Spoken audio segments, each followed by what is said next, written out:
you can see, we're dressed as homage to the show ending. We're dressing as our favorite characters from Supernatural.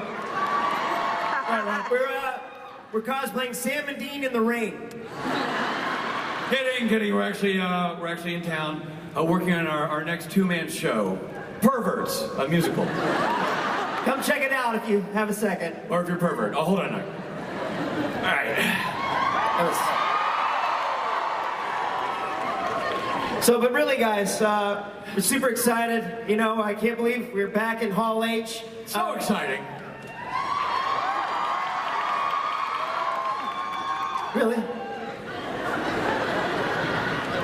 You texted me what you were wearing. I assumed you wanted me to match. Never assume, Rich. It makes an ass out of you. And are we ready to do this thing? All right, let's do this, shall we? Let's start this panel. How excited are we, Hall H? Oh, man. When we got started, it was Cubicle H. That's how long it's been. Jared couldn't even fit in the room. That's right. Guys, we're so honored to have been a part of this show and to be here with you guys all these years. We're going to bring out a great group of people. That we have to bring out because they're on the list. That's right, because we're contractually obligated. Start us off, Robbo. Yeah, so first to the stage is a writer who has been writing for the show for the last 6 seasons, and he just got upgraded to executive producer. And fun fact, he's one of 3 Roberts on the stage today. Executive producer, Bob Bobo Barron!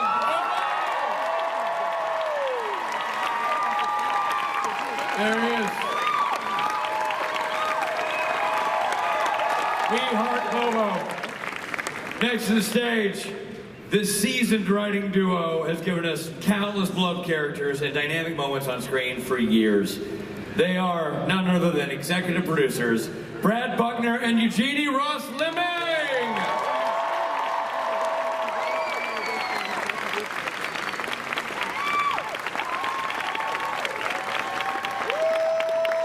Our next guest's very first job in TV was writing for Supernatural. After 8 seasons in the trenches, he ascended to the coveted position of showrunner.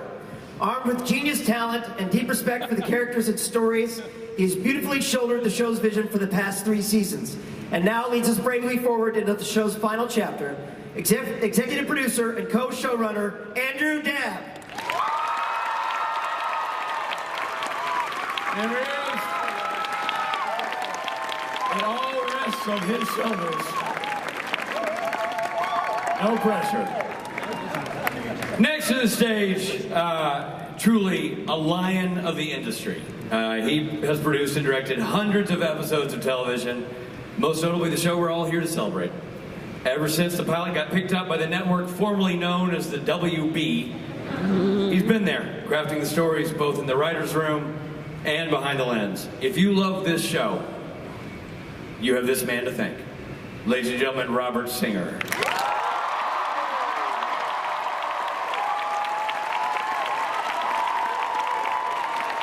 Co-showrunner, executive producer, and director extraordinaire. And the Robert trifecta is complete.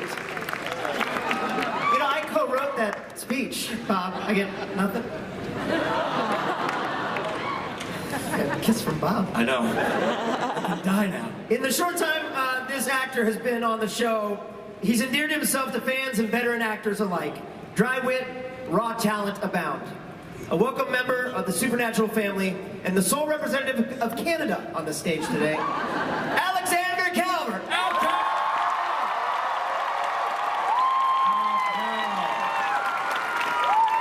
Cal. There he is.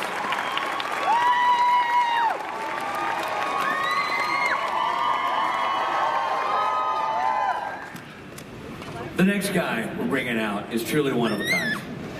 He is a man who took a guest starring role and turned it into a core, iconic, and fan-favorite character. In addition, he has also harnessed the power of his popularity to build one of the most successful philanthropic enterprises in entertainment. There is no more charitable man in Hollywood.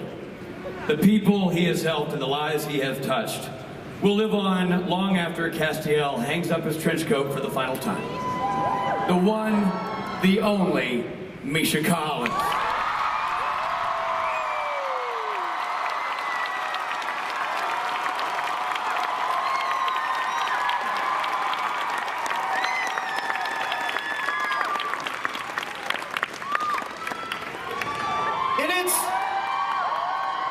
In its storied history, television has generated a rare few epic brother duos. Bo and Luke Duke. Jamie and Tyrion Lannister. Those two dudes from Suits. Were they brothers? I don't know. The point is, epic brother duos. Indeed. And no such duo is more epic than Sam and Dean Winchester. And there would be no Sam and Dean without these next two gentlemen. And let's be honest, in fact, there would be no show. Their chemistry both on and off screen has been the lifeblood of the show's success. They also happen to be two of the most professional and kind guys we've ever had the pleasure of knowing. They are loyal to each other, gracious to their crew, devoted to their families, their friends, and the fans. In short, class acts. Ladies and gentlemen, Jensen Ackles and Jared Padalecki.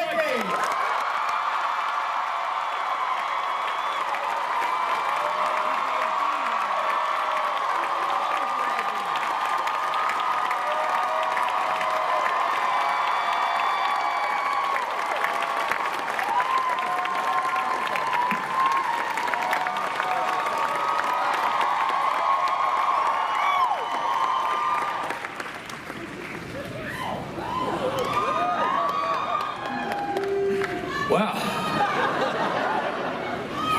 Well, good night, everybody. All right, let's get into some questions. What do you say? So first, we'd like to ask Jared and Jensen, just where your head's at. You grew up with the show, and now it comes to an end. How you feeling about it all? That's so mean to start with us. I'm trying not to cry. That's our goal. Just be me. Can we all just start crying and so I don't feel so bad? I mean, Jensen was talking about how much he'd love to answer the question first. I will say, well, first, good morning, everybody. Thanks for being here with us and making this really a special final time here as a Supernatural panel. I'm really nervous right now, and how many times have we done this? A lot. And I don't think I've ever been nervous, and now I'm nervous, and I don't know why. But it feels good to feel something.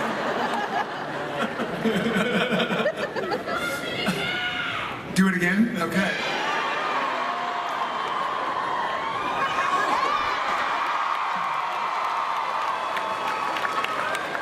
I'm not going to miss that. No.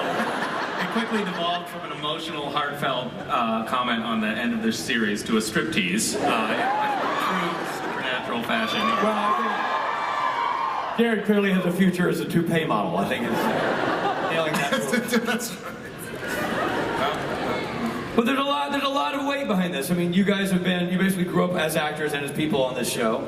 Your lives are inexorably linked to each other and to the crew you've worked with. As it comes to this epic chapter, when you reflect back on it, what is your takeaway from the experience overall?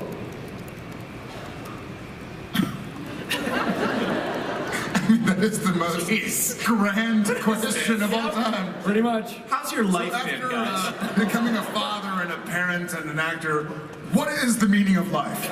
Jared and Jensen? Well, my follow-up question is, what's your favorite color? So, Blue.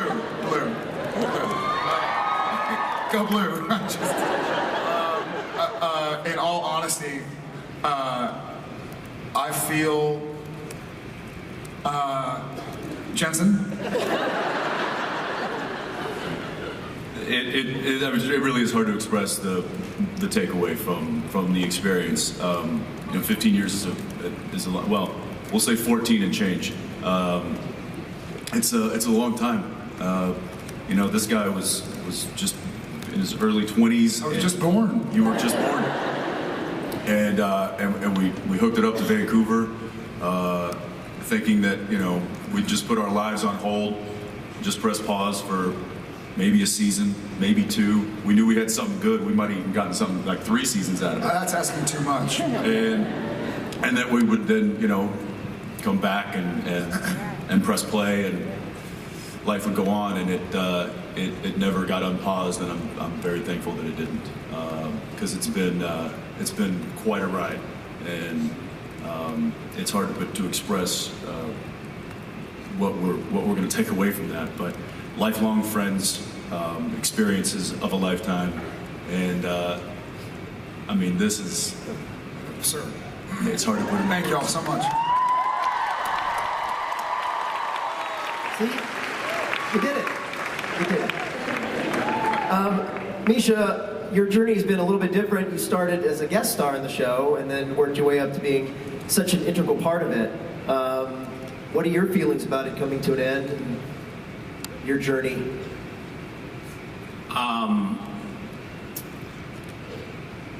You know, I when I got on the show, I just recently found a gold card. It's these 3x5 note cards that I write around New Year's. It's really nerdy, but it's like, here are my goals for the year.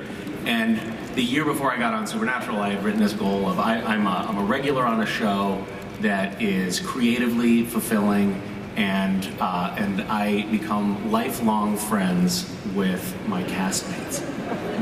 And I have found this show to be, I mean, I just came across that and I was like, oh my God, I can't believe that I wrote that, and I can't believe that this has come to pass. I consider these guys lifelong friends, and you guys lifelong friends, and I know that none of you like me, but... Semantics. That's semantics. But I could never have dreamed that along with that would come this incredible fandom and this kind of iconic legacy of a show.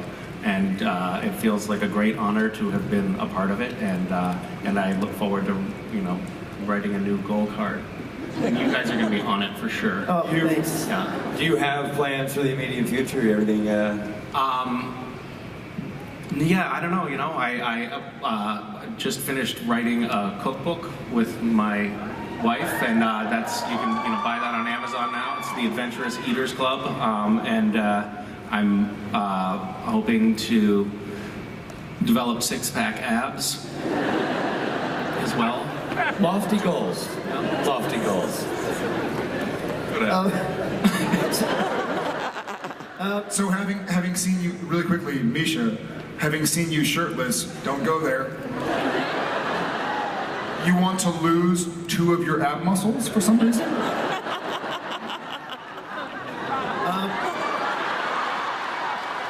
Alex, Big Al Cal. I've seen the manips. I've seen the photo manips. A few of them. You're usually pretty ripped, and those chains and stuff. Al, Big Al Cal. Yeah, let's follow up on the nipple question. Yeah. That's great, thank you. We have it on our notes here. After nipple, go to Al. If Jared goes to nipple, immediately go to Alex. Thanks, guys. So, what about you, buddy? You got any plans yet? What about, How are your abs? what about Jack's journey at the end of, Good save there, buddy. at the end of last season, the guy who played God was not very nice to you. Did a real beehole. Yeah, I've heard some not so great things about both the character and the person. Well, so that's not fair. Yeah. That's not fair to say, Al. Where do you see Jack going this year? Can I confirm that Jack is back in some capacity? Why are you asking them? Anyone can chime in here. Yeah, Jack had a real, not so great end to the season, but yeah, I don't know. For me, I think Jack's journey and mine on this, my small part on this show, has just been truly, truly incredible. So I'm just excited for all of these people and for you guys as well, just to really see this journey come to an end. Yeah. Love you, Jack. Well, we love having you on the show. It's been a great addition to the cast. Bob, Mr. Singer. I'm sorry. One of the three Bobs. Bob number one, we'll call you. You've been around, minus the pilot for the whole run of the show. You also have a long and history journey through the annals of television with your career. This is a rare breed, a show that lasts this long, that has maintained its original cast. So much of its crew is still the original crew. It's hard to do, I would imagine, but how do you explain this lightning in a bottle phenomenon? Like, this never happens. What made you unique in this scenario? Well, first of all, I want to say that what I'm worried about mostly is that this time next year you guys will be looking for a gig. So. And we have your number. Okay. Well, I think you start with Jaren Jensen. When you cast these shows, you don't know. Is there going to be? You could have two great actors who have no magic in a bottle in them. These guys, right from the jump, you just believe them. They're close personally. They're closest characters, and over the course of 14 seasons, you're going to have some scripts that are less good than others, but they always give their level solid best, and they carry us through. The ones that maybe, not as good as The French Mistake. I think the other thing was, I think Eric created these two characters, and Eric and I worked together closely for the first 5 years, and I think there was Yeah, let's hear it for Eric.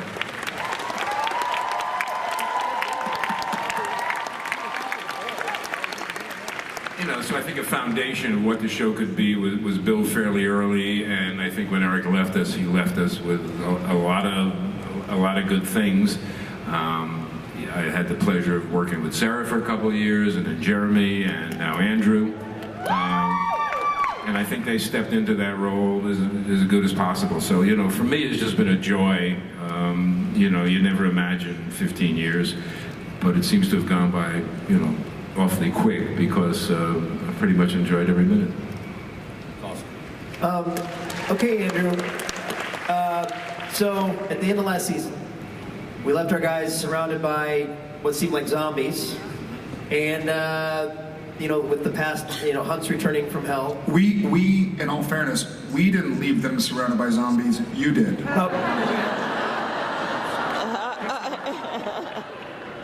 Deal with it.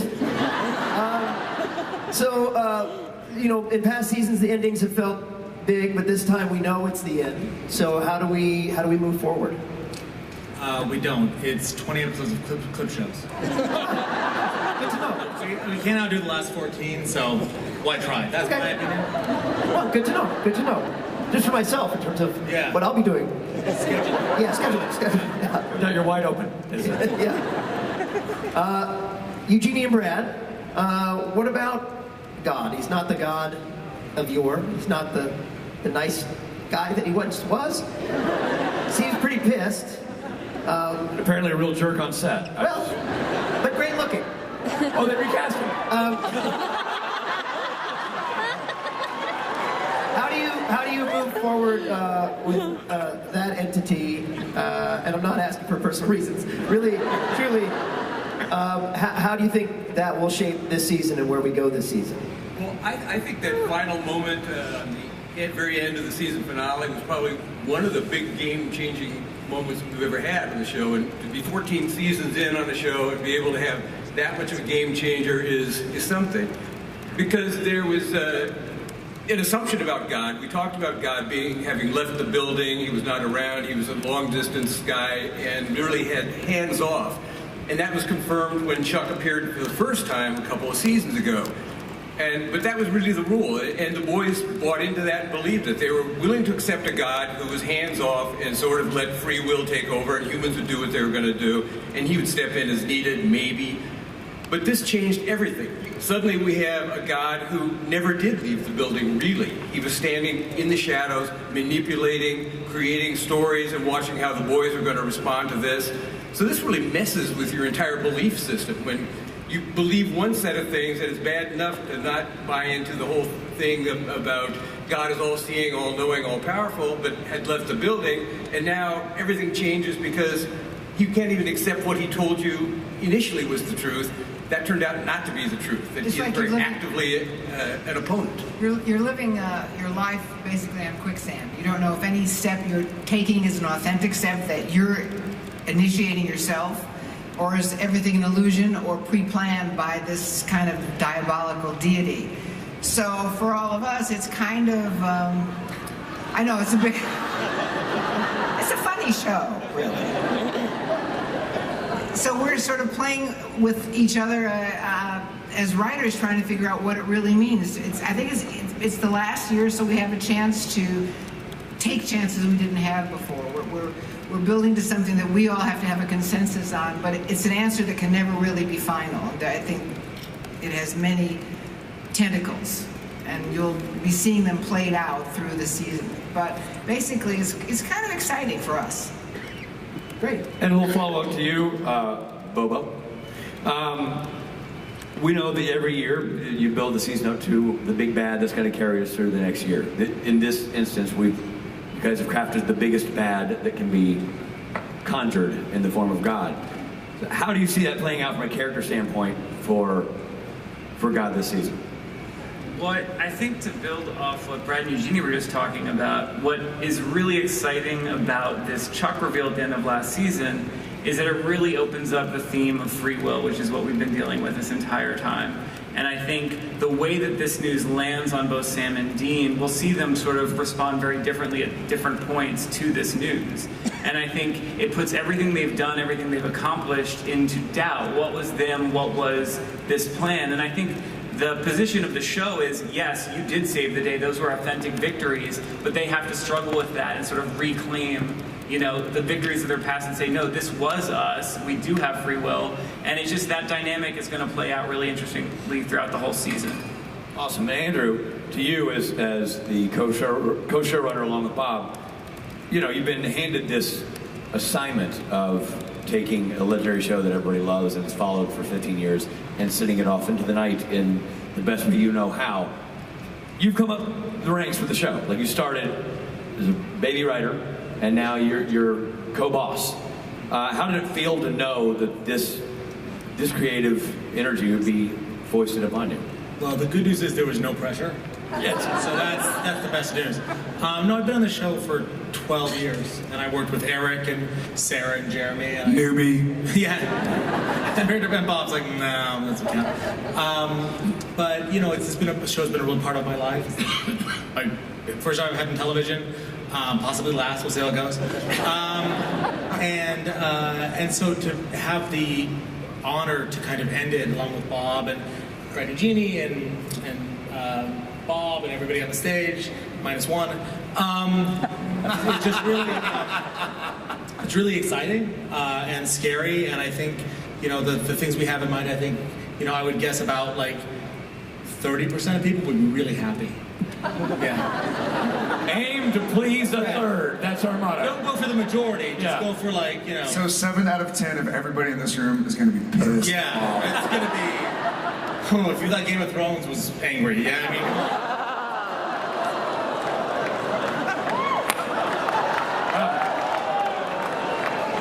come on. Oh, don't act like you thought the same thing. Awkward segue. Let's go right into this. Robbie, should we take some Yeah, I know questions? you guys are eager to ask some questions, so let's throw it out there. Audience questions. Okay, so first, this is about that Supernatural parody 2 by Hollywood. And Misha, I loved you. You did a great Janine. So this is including Richard and Rob. How did you guys come to get involved in it? And do you know if there's going to be a third parody? The parody, the Hollywood Girls parody, how did you become involved in it this time? And So the Hollywood Girls had little bits of blackmail against all of us. And they leveraged that to get us to come work on that production. Yeah, so I guess if we're going to do a third one, it depends on if they threaten us again. Yeah, they have been threatening me. Oh, so Misha's doing another one. Great. Those girls are super talented. They do such funny work, and it's a great homage to the show.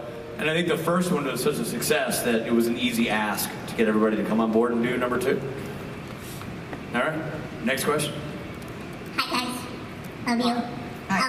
My question is, since this is the final season, is there anything you haven't got to do on the show that you really want to do? It's a great question. As far as things that haven't happened to us on the show that I would like to happen, great question. Thank you. We always would kind of joke in the last 307 episodes that it would be fun, but who's counting? It would be fun to go to a beach in Maui or something, or do do laundry in our underwear in a laundromat somewhere.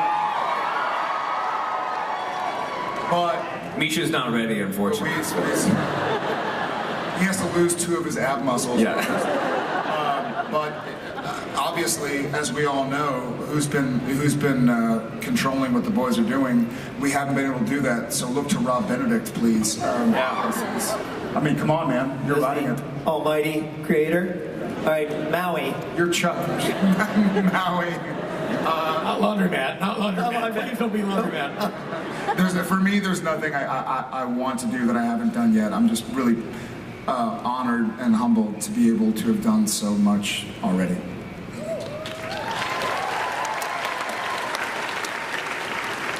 Maybe take the Impala to the track. Get a little spending money for the boys.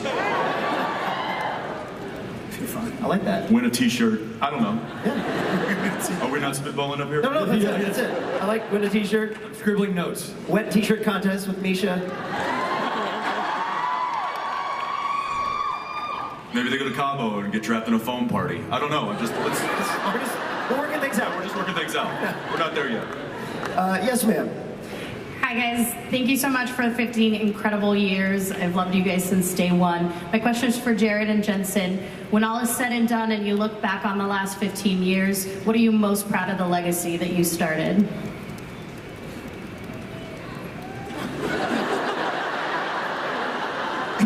Easy, Jensen.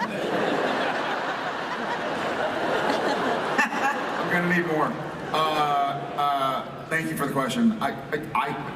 Sorry if I seem... You have tissues in your pocket. Like you don't.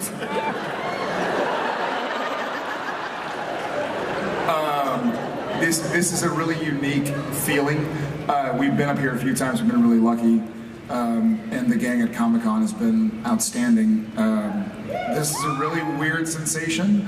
I keep on sort of going and having out-of-body experiences, wondering why there are so many people looking towards all of us on stage and going like, oh wow, like, this is a cool thing.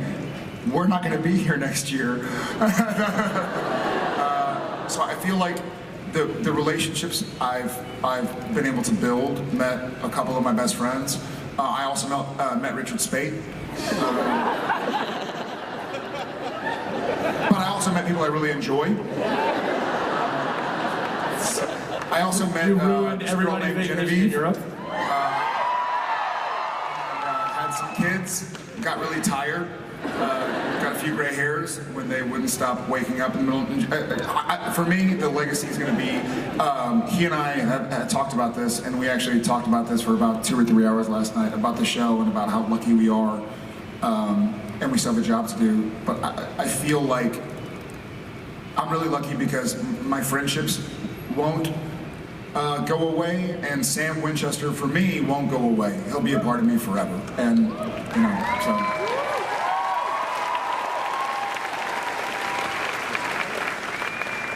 Yeah, looking back, I'm really proud of the work that this team has done for this long. To do a show is not easy. To make television is not as easy as people may think. You know, you see the 42 minutes that that we release to the masses, but to get those 42 minutes is 8 days of very intensive work. And after it's already been written. And after that's just the filming of it. There's there's pre-production, there's prep, there's the writing, there's the conceptualizing. There's a lot that goes in, and it takes a lot of very talented people to give you guys the best product we can make. And I'm really proud of that product. And